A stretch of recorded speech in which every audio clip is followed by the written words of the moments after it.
والصلاة والسلام على رسول الله وعلى آله وصحبه أجمعين. هذا توزر هيدا نجوك إن دفتر ويتين الوجيز في فقه السنة والكتاب العزيز للدكتور عبد العزيم البدوي. هذا حفظه الله. إن جنجي هاك شروط صحة الصلاة. شروط صحة الصلاة إنه دين هذا دفتر جو هنا جل ندري شروط الوجوب شروط الصحة. هيدا مريكو إنته في إنسان ندير شروط الوجوب. إذا مركو إنتهي شروط الصحة. إذا مركو إنتهي شروط الكمال. إذا مركو إنتهي شروط الإجزاء. دي سارتي جدو كلا جانغو فيها لا دوا سين ندير دسي كلام كو بن ولد شروط الوجوب ما شروط الصحة ما شروط الكمال شروط الإجزاء.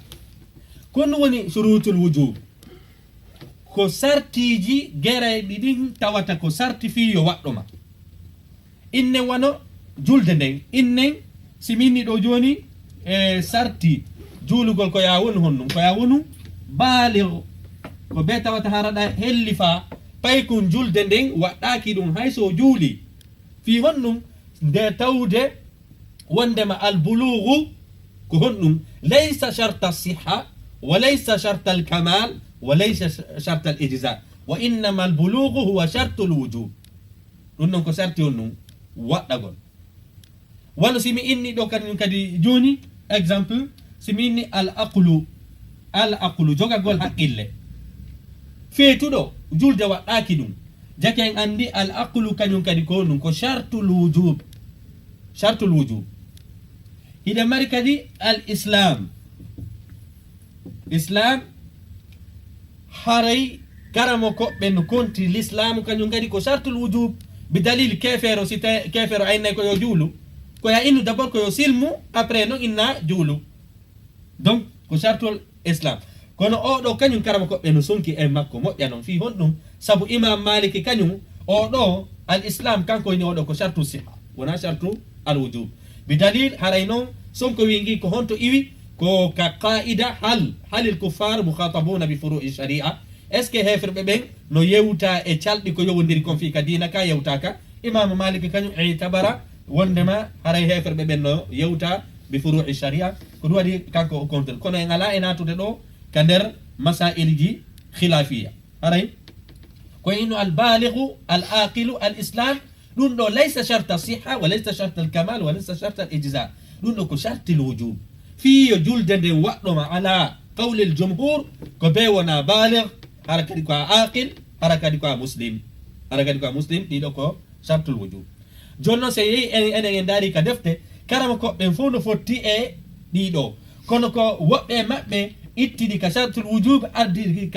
ka shartu siha kono hibe fo hibe considérer jaka andi shartul wujub koko wadata kon ha waddo ma en yewtino darsu men feccu don ko mo woni shartu ka darsu men arano en wolino ta'rifu ashart kono non woni shurutu siha haray ko sartiji sellingol golle den na sartiji ko waddinte kon de parce que hunde no waddo ma wada hunde den hara a wadi reali den no de haaniri non hunde den ronka moƴƴirde ma ko ɗum nene shurutu siha innen julde nde mi yam salligo mi juulo ha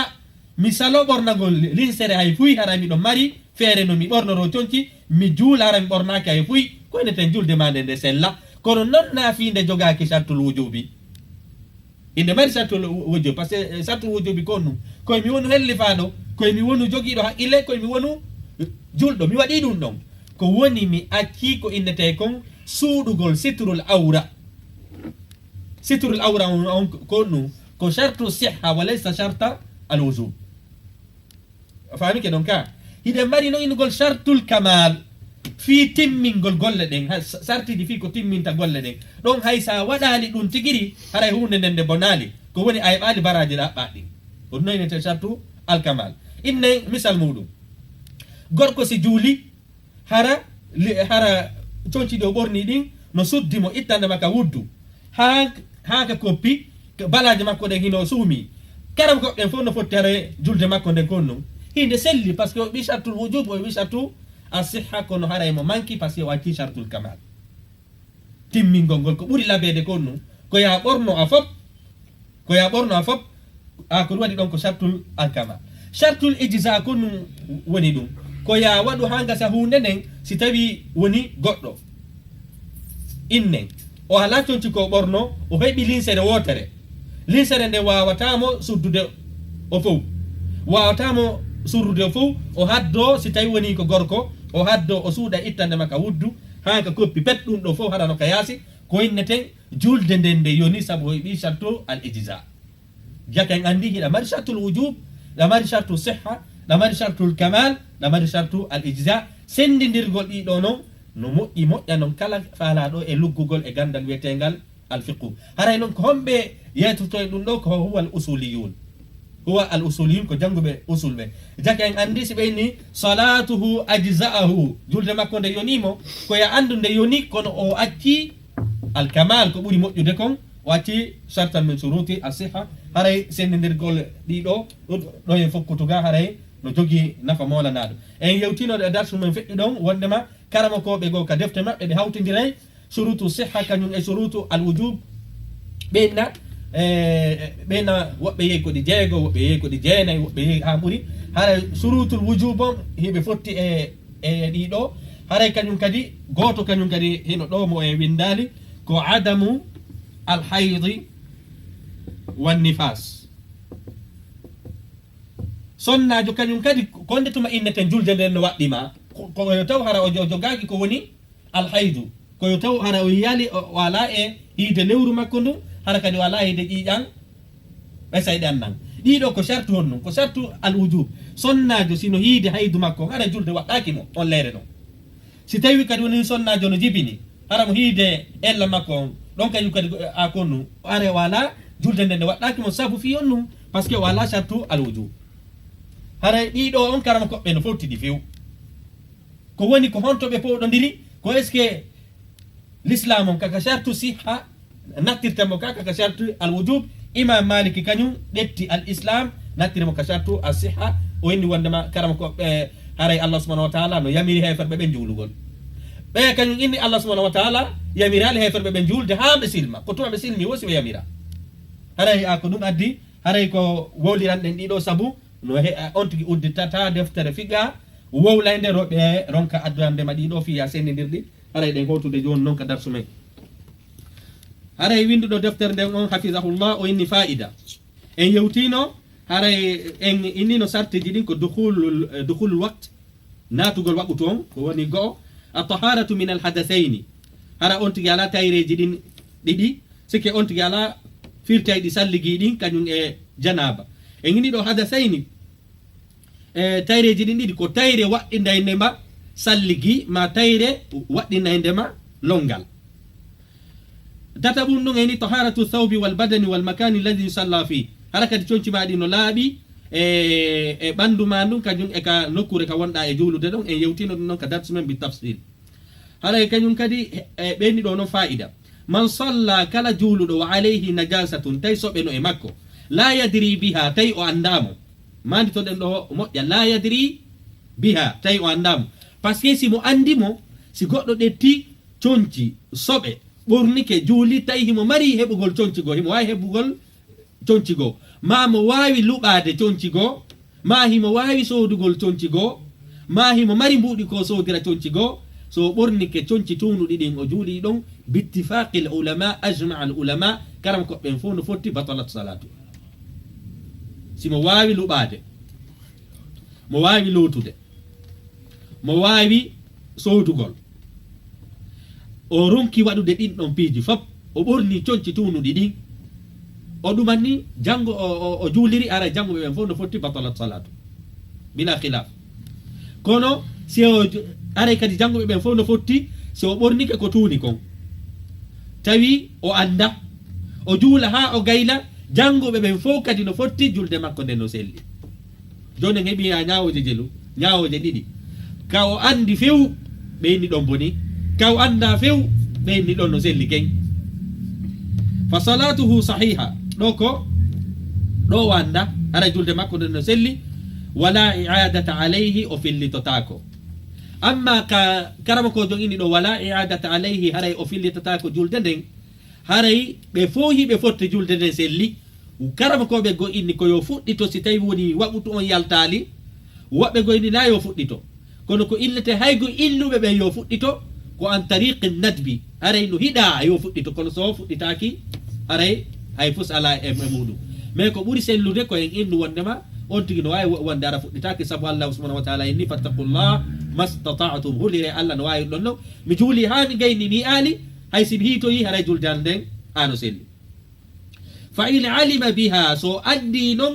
soɓe ɗen athnai salati tawi mo ka nder julde nanen kon ɗum andugol makko soɓe ɗen haari mo gayni joni noon enen en inni andugol soɓe ɗuma on tigi ko masalaji tati pet imma anda conci maɗi no wondi e soɓe ma ɗum ɓandu ma ɗum ma ko nande mum adoya natude ka julde jannguɓe ɓen fof no fotti ɗon ko be tun heɓa conci ko be nayi a juulir conci soɓu ɗiɗi saabu a natali kene d'abord ka nder ka nder julde so wona ara an aronku conci fes donc masala ara noon masala ɗiɗaɓo ko si tawi woni a hii soɓe ɗen haraɗa ka nder julde ko noon wonɗe janngude fa in alima biha so andi soɓe on asnai salati tawi mo ka nder julde hara yewtereji ɗin ɗon no sergita fa in amkanahu so wawi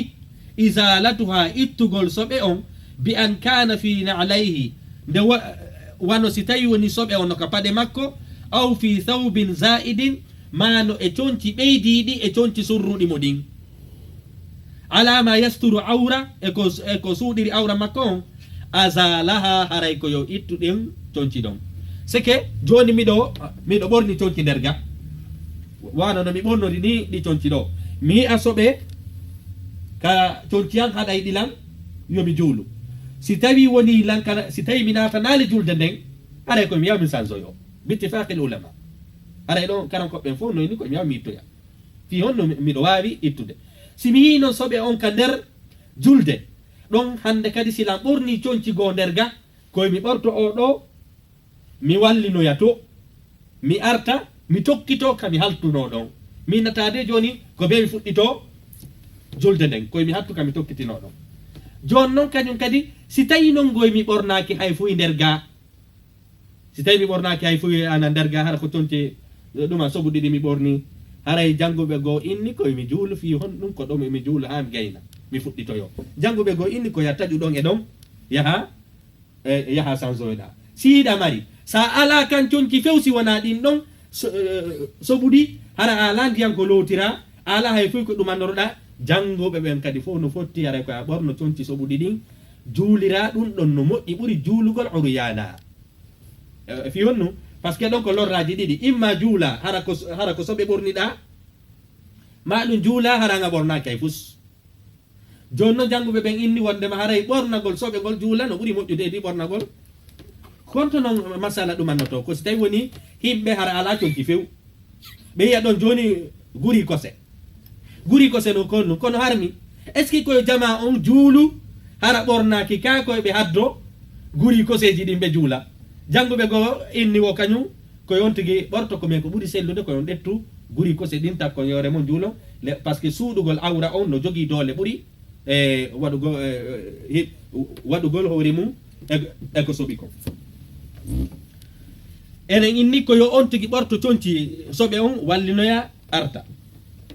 joni noon ɗo kadi ittugol conci ɗin ɗo kañum kadi ko on to innete wondema julde makko nde nde bonali par ce que karama ko joni ɗo koyni azala ha koyo ittu conci ɗin ɗo kañum kadi ara yewtere mo oɗanade no ɗon koyo ittu conci ɗin hara kadi o neeɓo yaali ka o yeeyi ton par ce que si tawi woni mi itti conci ɗin mi yeeyi mi jooɗoyke toon 30 minutes mi arti ara yaja julde nden boni ko ɗum ka o inni ɗo azala ha ɗe duwa windude yeeso ɗon ko si tawi woni o neeɓo yaali ma o waɗo yaali piiji goo seke goɗɗo itta conci ɗin tun wallina ɗa yaha tun tun goɗɗo noddamo ɗa inna hey mila mari ɗo marchandise yeeyeteɗo so yewti ɗon fi marchandise haray batalat salatu par ce que o itti conci ɗin o yehi o wowloyi hunde harijun ani salat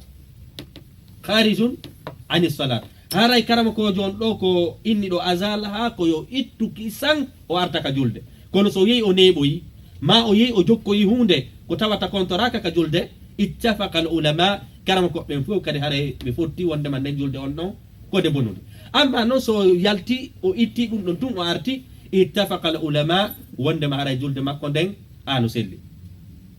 wa atamma salatahu o timmina julde makko nden fa in lam yumkin isalatuha so wawali noon ittugol on soɓe ɗon ko honno mo ronkirta wawde ko si tawi woni hara ko ɗellinsere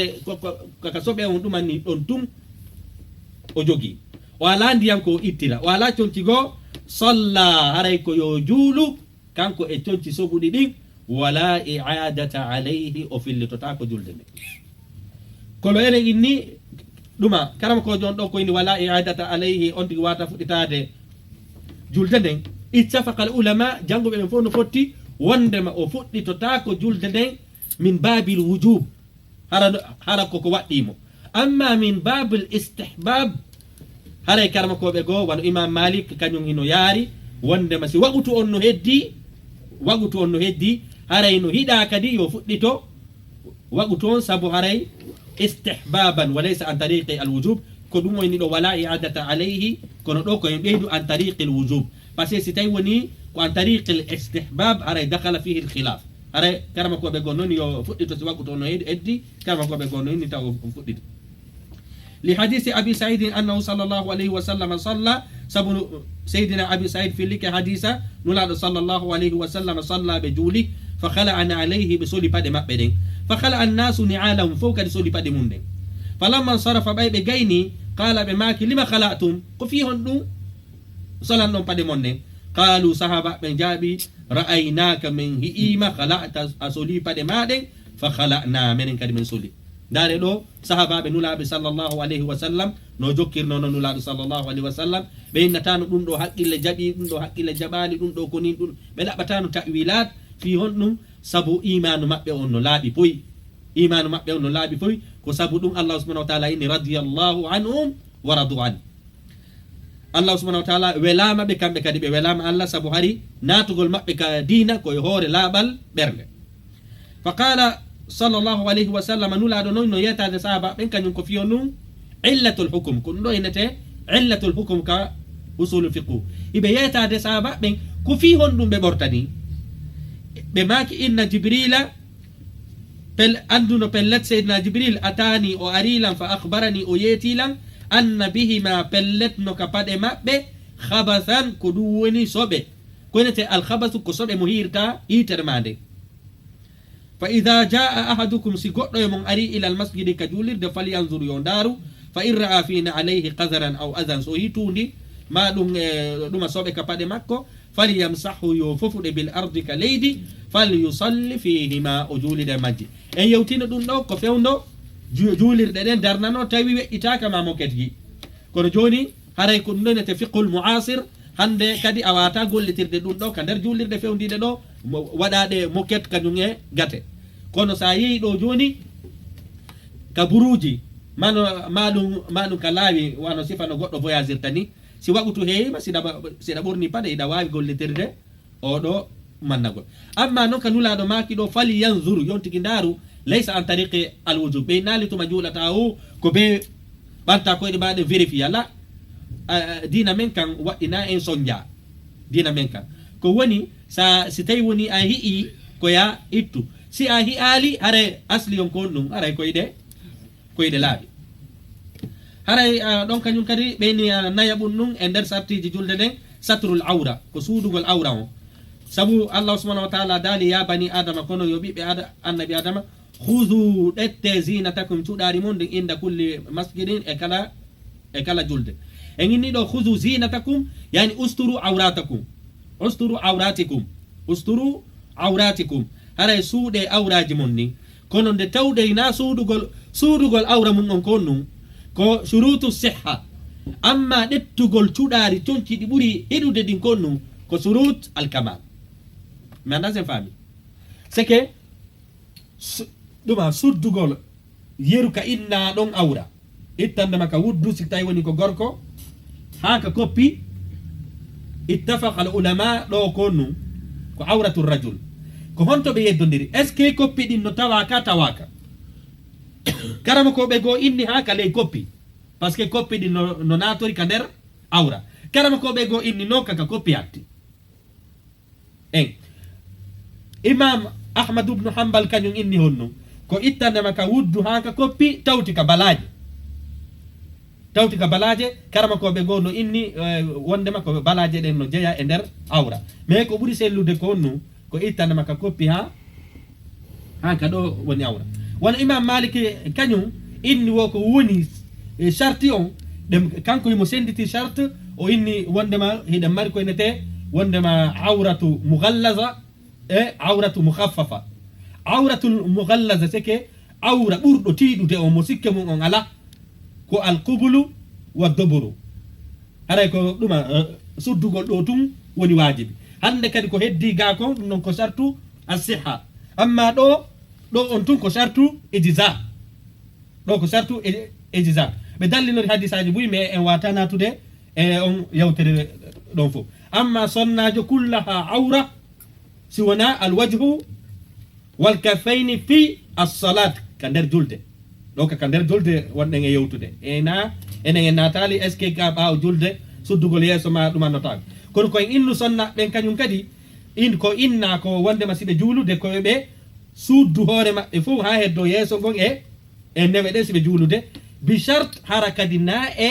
hakkude worɓe ɓe faalaɓe ɓe woni si tawi woni hiɓe hakkude worɓe ɓe tanjini ɗen worɓe ɗon daaray ɓe haray hay ka julde kon num koyeɓe suddu yeeso maɓɓe ngo ɗo ko wonɗen e yewtude ko tanke fitna natali si fitna naati tun hande kadi hay ko ɓe yamirano kon yoɓe ittu koyeɓe wattu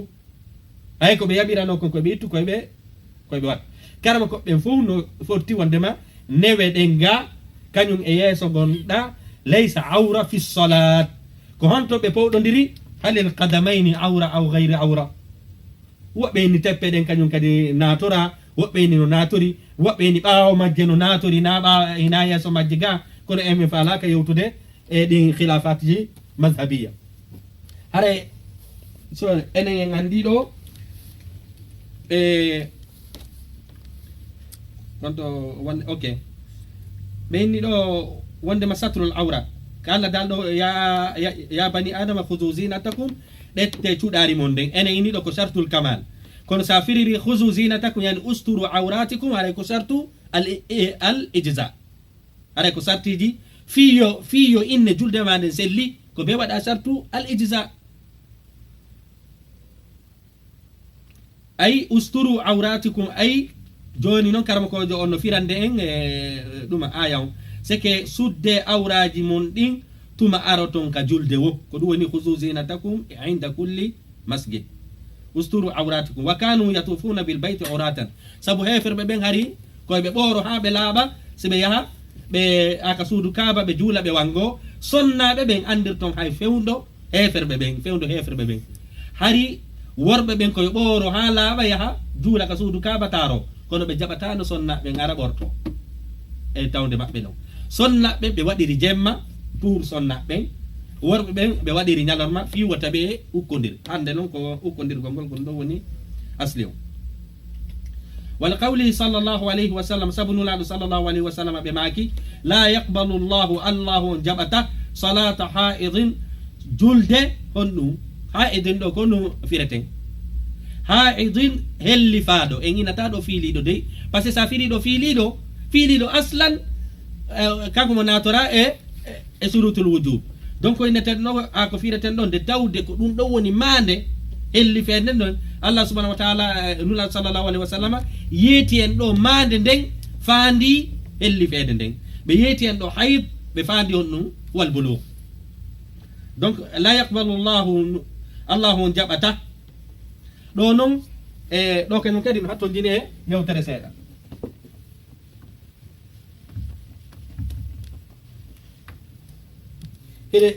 hiɗa mari koynete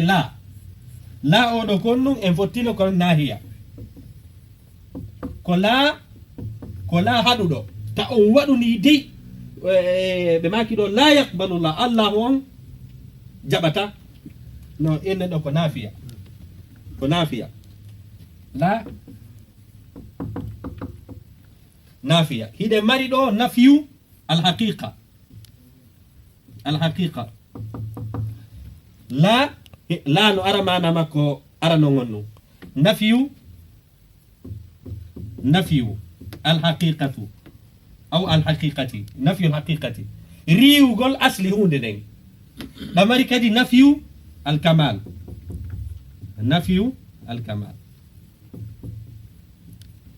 riwugol timmugol hunde nden angal sendidirgol ɗiɗo sa wattanali hila a yaltinay goɗɗo e diina wonɗo ka nder diina sabu nulaɗo maki la yuminu ahadukum hatta yuhibba li akhihi mimma yuhibbu li nafsihi hal ka nulaɗo maki ɗo la yuminu ko honɗum fireten ɗo hal la on ɗo ko nafiya lil haqiqa ka ko nafiya lil kamal ko lil kamal ko ɗum waɗi aynata la yuminu ahadukum hay e goto e mo gomɗinta fi honɗum simi hiɗanali hoore an komi hiɗani musidɗa o so tawi anga firiri oɗo la ko nafiyul haqiqa ko riwuɗo haqiqa hunde nden haray on tigui wonali julɗo par ce que haray ayni on tigui yaltika diinu ko yen inu la yuminu ahadukum limanu goɗɗo e mon timmata par ce que oɗo ko nafiyu alkamal wa laysa nafiyu haqiqa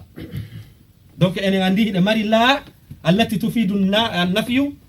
ɗe mo mari manaji jeeɗu mo mari manaji ɗiɗi mo mari nafiyul haqiqa mo mari nafiyu alkamal amma non ɗo ko ɗum ko nafiyu alhaqiqa sabu sonnajo sino fiili so juuli julde nden haray a jaɓama jaɓaka par ce que ɗo nulaɗo ko maki ko wondema la yaqbalu llah allah on jaɓata haqiqatan amma kay nuɗen ɗa wala la yuminu ahadukum haray ɗon ko ɗum haray ko nafiyul kamal ko waɗi karama koɓɓe no poɗodiri la salata liman lam yaqra surat alfatiha jumhuril ulama ɓe inni ko nafiyul haqiqa mo jangali fatiha julde mum sella abou hanifa kañum ini ko nafiyul kamal bimana la salata kamilatan ɓeya ini la salata sahihatan ko ɗum noon addi ɗin piiji musidɓe julɓe ko saabu o laaɗo ko o naafiya mo hattondini lismu mo hattondini habaru o laaɗo mo hattondini ismu par ce que yamalu amala laysa kono daiman wujuban haray la habaru makko o no monti habaru la haray toujours no monti ko ɗum noon addi karama koɓɓe sa yitul la ko be waɗanamo taqdir alhabar jon noon abou hanifa kañum waɗanimo taqdir la salata kamilatan ɓeya kañum waɗanimo taqdir on ɗum sahihatan la salata sahihatan ko nde tawde la kañum ismu makko on toujours araymo wondi habaru makko on ano monti arayde hota ka darsu men e ini ɗo la yaqbalu llahu ɗo la on konnu ko nafiyul kamal ko nafiyul haqiqa sellata few salata julde ay la yaqbalu llahu salata haidin julde helli faaɗo sellata few illa bi khibarin so wona aray mo tiggi aray mo waɗi waɗare sonnajo si akkiti hoore mum ndenni cukuli mum ɗini juuli hara hino mari possibilité conciɗo woodi koyneten julde ma nde sella saabu nulaɗo sallllahu alayhi wa sallam ɓe maki la yaqbalullah la on ɗo ko nafiyu alhaqiqa wa laysa naf lil kamal fami ke ɗon ka wa auratu rajuli aura gorko ma bayna surratihi ko hakkude wuddu makko wa rukbatihi e koppi makko ɗin kama jaa fi hadise an ibnu umar ibni shuaib an abihi an jaddihi marfuan ma bayna surrati wa rukbati aura ma bayna surrati wa rukba nulaɗo sallllahu alayhi wa sallam ɓe maki hadisa marfuan e jangguino ɗo kono woni rafu huwa ma rufia ila nabi sallllahu alayhi wa sallam eyni qawlan aw fi'lan aw taqrira kono ɗon hadis aynete marfu koko ɓanta ka nulaɗo sallllahu alayhi wa sallam tawata koɓe maaki ma koɓe waɗi ma ko waɗa e tawde maɓɓe ma ko waɗa e ɓaawo maɓɓe ɓe yeeta ɓe haɗali ko ɗum ɗon innete hadis on ara woni on ɗum marfuan وعن جرحد الأسلمي قال مر رسول الله صلى الله عليه وسلم وعلي بردة بيدو ماكي وندما نولاد صلى الله عليه وسلم في تاوي كدوني وانا رينو مابي وقد انكشفت فخذي تاي بوسي مابي دينو فيني فقال نولاد ماكي خط فخذك ko woni suddu buse maɗe fa inna al fakhidha haray no buse awratun ko awra kono haray yewtereji molanaɗi heno ɗo ɓay karama koɓe goo bano imam malik kañum hino inni wondema haray buse ɗen ko gonga ko awra kono noon siɗe feeñi si tawi woni ala feere haray ɗum annaki par ce que kanko mo sendi wondema haray iɗen mari koynete awra mughallaza awra mukhaffafa kono haray e falaka natugol ka aqwalji ɗuma khilafiya fa ida salla rajulu si gorko juuli fi isarin tawi ko wanare mo jogui yasturu ma bayna surratihi wa rukbatihi tawi nden ɗon surraymo ittandema ka koppi haka wuddu ma haka wuddu haka koppi ma bayna surratihi ka hakkude wuddu makko wa rukbatihi aka koppi makko ajza'ahu yonimo ɗo ko nunni ko sartul ijza wona sartul siha wama sartul kamal de mi sikkene faami ɗo koyni kon ajza illa anna nabiyya sallllahu alayhi wa sallama o yiɗo jonɗe yahalde on ɗum sartul kamal illa anna nabiyya sallllahu alayhi wa sallam si woni tun si wona nulaɗo sallllahu alayhi wa sallam ɓe maaki la yusalliyanna watamo wo juulu ahadukum goɗɗo e mon fi thawbil wahidi hara ko linsere wotere ɓorni laysa ala atiqihi hara ka balaje makko ala minhu shay'un hay fuy ɗo enen e yani o ɗum sartul kamal ɗo ko sartul kamal nane hani ko honɗum wonne ko sartul ijza ko ɗum ennuɗen ɗi sartiji ɗi winduɗen nananen la budda minhu on tigi sennidira ɗi fa in salla en inni wal muradu karam ko jon noon no yeytaden ko ɗum fandaka hadisa ɗo o inni wal muradu ko fanda annahu la yushaddu thawba ala wasati haray o haɓɓata ko ɗum woni linsere nden ka tumbo makko seke si tawi helan mari ɗuma wanare nawe mi haddo mi acca ɗum ɗo fof ka yaasi fa yusalli maksufal min ka bay o juula hara balaje makko ɗen fof no ka kene inayo waɗ ɗum bal ko o duwa waɗude yattaziru bihi koyo haddode wa yarfa'u tarafayhi o ɓanta coɓɓuli ɗin ɗiɗi seke koyo haddorode ni o haddode ɗo ni o bugitoro ɗo o ɗuma haɓɓa ɓawoga andi ɗon haray nde surri ɗo wo nde suddi kadi balaji makko ɗen ɗo haray o gollitiri hadisaji ɗin ɗiɗi kala saabu nulaɗo maki haray tawa on tigui accu balaji mum ɗe ko ɗum waɗi ka mazhabu ahmadou ubnu hambal kanko awra on ino fuɗɗi ka huddu ha ka koppi tawti kadi balaji ɗen saabu kanko mo ɗetti wondema oɗo hadisa mais ko inneten enen haray ko ɓuura fottede ko ittandema ɗo ha ka koppi si tawi woni ko gorko haray kadi no hiɗa yo sudduɗon mi en inno ko sartu alkamal o en inni ɗo bal ko duwa yattaziru bihi koyo haddode wa yarfa'u tarafahi o bugo coɓɓuli ɗin ɗiɗi wa yukhalifu baynahuma o lutidira ɗi ko hikkori ga kon o bugoroga wa yasudduhu ala atiqi ko ɗum woni o haɓɓa ka ɓawa makko ga fa yakunu bi manzilati l isari warrida ɗum ɗon wona wano hudere e wanare seke wotere nden joni nde wayi wawon ɗum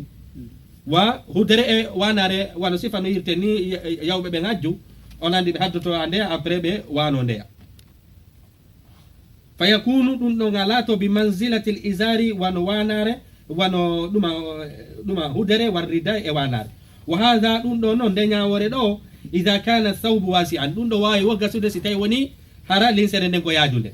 wa in kana dayiqan si tawi noon woni linsere nden ko faaɗude shaddahu ala hiqwihi koyo haɓɓude on to ka keeci makko ɗo par ce que ɗon koyo ɗuma suddu ko woni kon inne awra mughallaza ko ɓuri tekkude kon ala hiqwi ka keeci makko li qawli nabi sallllahu alayhi wa sallam li jabir sabu nulaɗo makani sallllahu alayhi wa sallam seydina jabir fi thawbil wahid e ñawore linsere wotere ida kana wasi an si tawi hinde yaaji nulaɗo makani ɗum ɗo seydina jabir ɓe maki si tawi linsere nden no yaaji faltahif bihi ko ɗum woni ɗuma taronde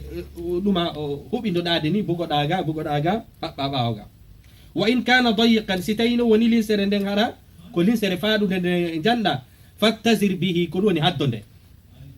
wal mar'atu sonnajo noon enen en gayni ɗo fi ñawore worɓe ɓen wal mar'atu sonnajo noon kulluha o fop awratun ko awra illa wajaha si wona yeeso makko on wa kaffayha e newe makko ɗen fi salati ka nder julde ɗo ko ñawore fi ka julde wona ñawore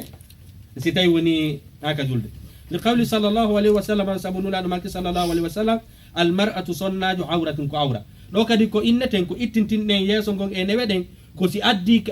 kosi tawi kadi woni hara waɗata fitna si tawi woni kaw juulata ɗon worɓe ara e ndaara mo ɗuma dakmintoro e ndaarugol mo haray suddugol ɗum ɗon kañum kadi ko wajibi si tawi kadi woni hara emo andi mo laba ha ngari go hino ton hara si tawi woni ari ka juulirɗe jama on miijoto fi makko aray koyo juulu ka suudu si tawi ɓe wara ka juulirde aray koyo suumu yeeso makko ngo e newe ɗen sabu haray fitna on no hikkine yeeso yo repiiji ɗum wa qawli sallllahu alayhi wa sallam la yaqbalu llahu salata haidin illa bi khimar sabu nulaɗo sallllahu alayhi wa sallam ɓe maaki allah subahana wa taala jaɓata julde sonnajo hellifaɗo mo tiggaki mo waɗali tiggare mum ɗum jowaɓum ɗum e sartiji julɗe ɗen istiqbalu qibla fewtugol qibla on noon ko ɗum wonɗo makka kañum koye fewtu sundu on tigiri mo wona makka kañum koya fewtu e telema mayru joni noon innen ko makka ni innaka ko ɓe fewta tumbo mayru anko sariya o yamirma ko ya fewtu siko ɗo fewtuɗa kala koye tawtun hara a heeɓi toɓɓum enen e nder mayru haray ɗum ɗon haɗum ɗon noon selli wo wonandemo hoɗa ton amma renuɗo suudu kamba ɗum tigiri on ɗon na tele mayru feere fewtata ko kayru tigiri duwaɗa fewtude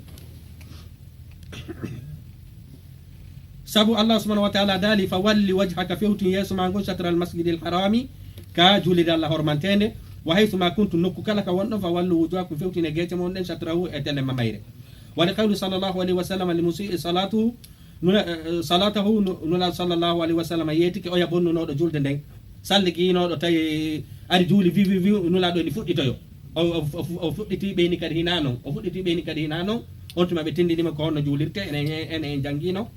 hadisa o nulaɗo maki ida qumta ila salati son falama daranade julde nden fa asbiqi l wudua ko ɗum woni timmine salligi on summa staqbili l qibla on tuma fewton qibla on ko ɗum nulaɗo tindini o neɗɗo ɗo enen inni noon hari ko baytal maqdis a fewtete kaka on tuma hilta jangguɓe ɓen inni wondema ko lebbi sappo e nayyi no fewtede juule baytal maqdis hitande ɗuma goɗɗum hitande lebbi ɗiɗi fewta juula maqdis jangguɓe ɓe no powɗodiri est ce que ko nulaɗo tum fewtuno baytal maqdis ka ko allah yamirnoɓe ɓe fewtu baytal maqdis ara karama koɓɓe no powɗodiri finde yewtere ko wonde tuma no hilta e inna yo fewte ka suudu kaba ɗum kadi ko e julde subaka nden tawi jama on no juulude e ɓi darde no heddi a darde goɗɗo ari yeetiɓe inni wondema haray waɓutu hande kadi fewtetake hande kadi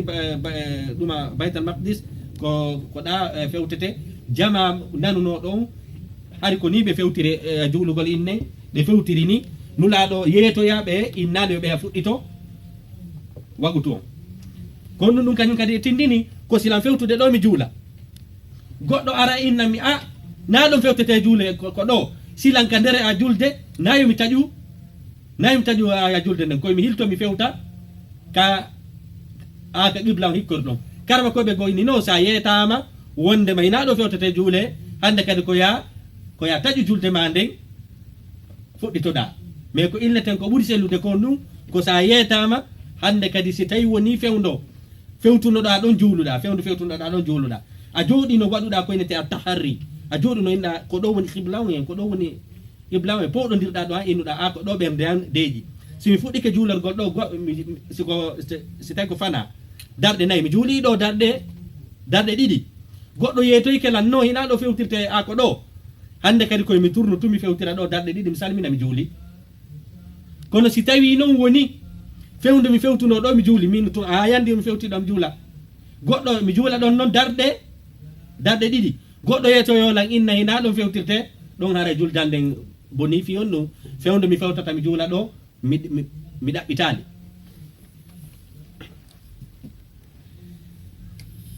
wa yajuzu hino dago tarkul istiqbali fi shiddati l khawf haray noon hino dago angal fewtugol qibla on sabu jogagol kulal molanagol bandi no sakko bolle no sakko ɗo e inden hilan e nder oto simi inni mi jippoto mi juula mi fewta qibla on ɓe sakkotolan haray fa tasqutu ay istiqbalil qibla aray karam ko be fu no fotti si kulol wadi dum don no bonna dum don no hida newnana juulugal hara a fewta qibla ko to be powdondiri ko hon dum no woni gol kulol ko do be powdondiri wobbe inna dum do ko kulol wobbe inna dum do natora e ko inna kulol ko kono dum do odo masala kanyum kadi ko bitti faqil ulama si goddo no huli tum ko do Allah subhanahu wa ta'ala yeti ken ko do Allah tigri yeti ken ko dete salatul khawf si tay woni no haray no duma hula haray ko no julirte eni wa fi nafilati fi safari ala ar-rahila no dago kadi julugol e hore mbaddateri hara fewtali qibla hay non si tawi woni don nakulol si tawi woni ko sunna si tawi ko farilla on ko nokku gotum pet newna nada ya juulu hara a fewtari qibla ko sila jogi ko ente kulol karam ko ben non podondiri ko dum woni gol kulol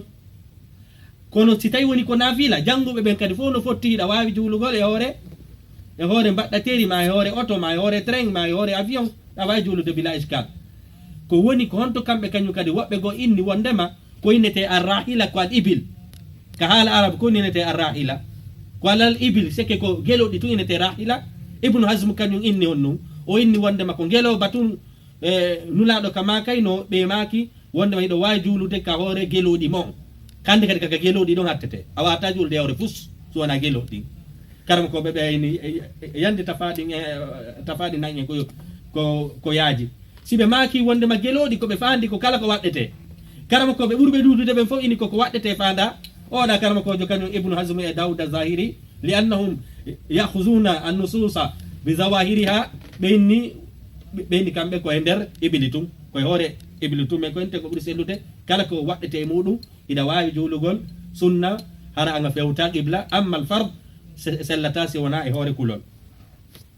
قال الله تعالى وإن خفتم فرجالا أو ركبانا ألا دالس يوم هولي هرا جولي هرا كون سيك بايبه ما هرا كون واتيبه قال ابن عمر مستقبل القبلة وغير مستقبلها سيدنا عمر فريري أودو آية بماكي هرا يدون فيوت قبلة وما هرا فيوتا قبلة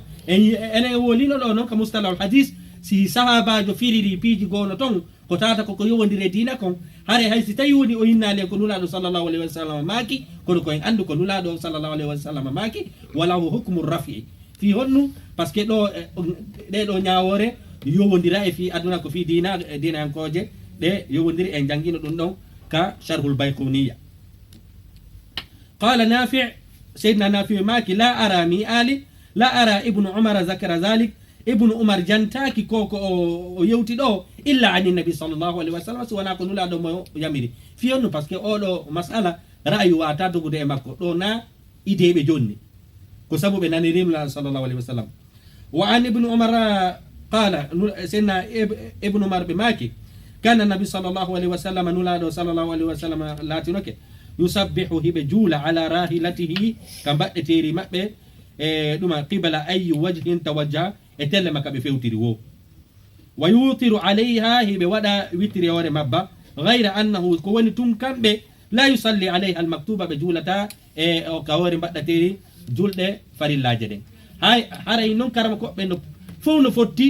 julugol farillaje den awatade julude kam baddateri si tawi hida mari possibilité di pagol haray ko to be powdondiri ko est ce que dawa juulo witiri maɗum rakatay fajiri parce que heɓe andi ɗen ɗon ɗiɗi ko sunna muakkada nulaɗo accalde haray noon eɗen andi ɗuma karama kojo nder deftere ɗo ko ɓuri ko hasi ko e mazhabu ahmad ibnu hanbal o ɓuri windude nde deftere ɗo ɓe maki ɗo fa'ida nafoore man taharra al qiblata kala ɗaɓɓutuɗo qibla on fa salla o juuli ila al jihati allati zannaha o juuliri en on bange mo o felliti ko ɗon woni qibla on ko nde o sikki ko ɗon woni qibla on thumma tabayyana lahu khata'u on tuma non ɓay o gayni juulude ɓangi ka o wuupi ɗon siki goɗɗari inni mo hinaɗo fewtete juule fala i'adata o fuɗɗitotako fi on ɗum par ce que o waɗi taharri kanko mo ɗaɓɓiti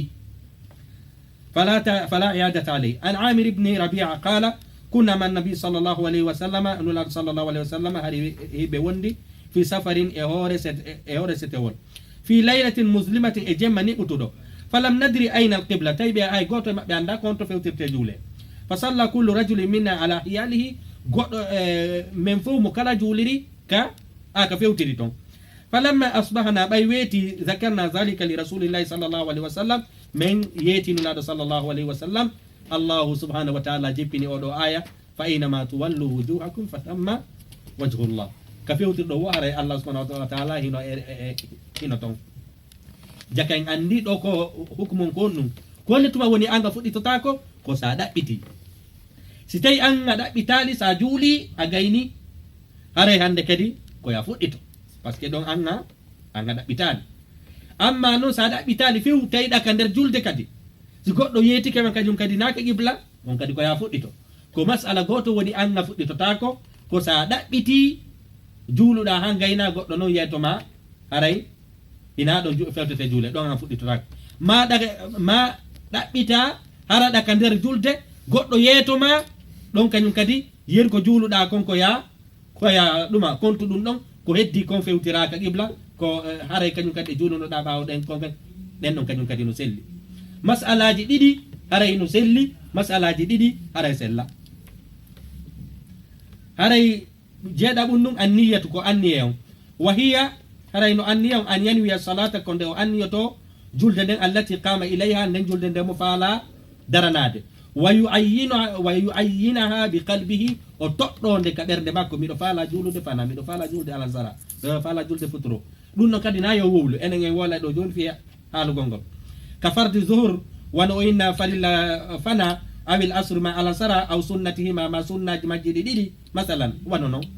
wala yushra'u talaffuzi biha haray sar'inanaka wowlugol anniye on li anna nabiya sallllahu alayhi wa sallam ɗo noon o inni sar'inanaka wowlugol anniye on ɗo kono ko honɗum innete illa fil hajj ka hajju no sar'ina ya wowlu anniye on kadi aka ɗuma deftere ɗo o inni tun kanko nokkirɗi fof kala ka inna niya na ya wowlu ko en innu hiɗen tawti karamo ko en ɗo wondema na ya wowlu niya fof kono noon ko ya illa fil hajj ka anniyagol sini mi ɓornoyi ke conci hajju ɗin babul ihram kami natata ɗon hino sar'inana yomi waɗu ko inete anniya mi wowla miɗo anniyi waɗugol hajju umra innen bitamatu'i miɗo faal miɗo anniyi waɗugol hajji e façon al ifrad miɗo anniyi waɗugol hajju façon al qiran ko ɗi façon ji tati ɗo jogiɗen e hajju imma tamatu maɗum al ifrad ko ɗinete al mufrid maɗum innen al qiran ñande hewtude babu hajju o inchallah enen yewtira yiɗi bi tafsil wala yushrau talaffuz biha dagota ko wowlugol ɗi li anna nabi sallllahu alayhi wa sallam lam yatalaffaz biha sabu nulaɗo sallllahu alayhi wa sallam haray wowlaɗi ɗi kono toujours koyne ten illa fi l hajj fa waqa al khilafu bayna al ulamai fi l hajj ka hajju woɓɓe go ini ko be wowla wujuban woɓɓe go ini no ko ya wowlu mais ko sunna woɓɓe go ini no ko istibab mais ko inne ten wowlugol ngol ka hajju mashru' haray ɗum ɗon no sar'ina wa innama kana nabi sallllahu alayhi wa sallam sabu anduno ko woni anula sallllahu alayhi wa sallam ida qama ila salat hari siɓe dalanike julde nden qala ɓe maka allahu akbar ɓen allahu subahana wa taala ko mawno allahu akbar ko faala yetage non ɗo tabitali nulaɗo jangi goɗɗum sinni allahu akbar hari siɓe ewti a daragol tun déjà ɗi ɓe annike ɓena allahu akbar walam yaqul shay'an qablaha ɓe maka lay fuy adu ɗum ɗon wala talaffaza bi niyati l badda ha ko ɗum woni ɓe makali anniya few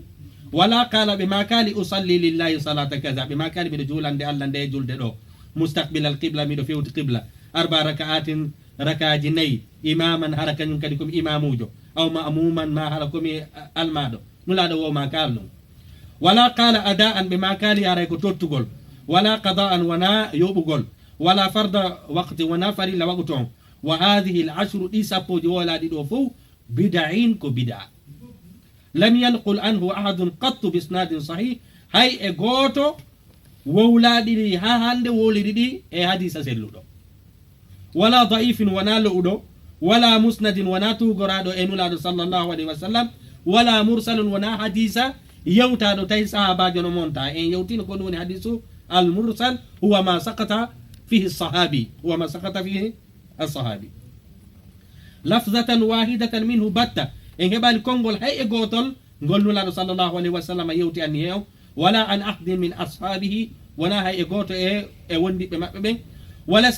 wala stahsanahu ahdun min attabi'in tabi'in ɓe ɓen kadi hay goto e maɓɓe hiɗali ɗum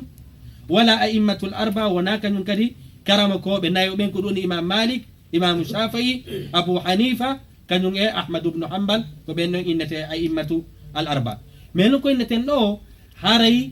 karama koɓe goo no inni wondema ko ya wowlu anni e on hontono ɓenno karama koɓe itti ɓe waɗi ko innete qiyas ɓe waɗi ko innete alqiyas c'est que ɓe inni wondema ene ka hajju wowlete ka wowletake ɗum ɗo no windi ka windaki nulaɗo no yamiri ɗo ya haalu ɓe inawa ka heddi kon fof koyen haalu qiyasan alal hajj kono ko inneten ko honɗum ɓuuri sellude la koyen innu alqiyas waɗetake fi babul ibadat si tawi woni hiɗe mari nassu haɗuɗo en piiji ɗin haray koyen hikkin ɗum ɗon a yeeso koyen innu ɗum ɗon komin babul ibadat ko ɓuuri sellude nayen wowlu anni en ka hunduko koyen anni o ka ɓernde illa fil hajji si wona ka hajju on noon waqa khilafu bayna al ulama minhum man awjaba wa minhum man istahsana innuɗo hino moƴƴi haray hiɗen hatta ɗo e o darsuɗo wassalamu aleykum wa rahmatullahi wa barakatuh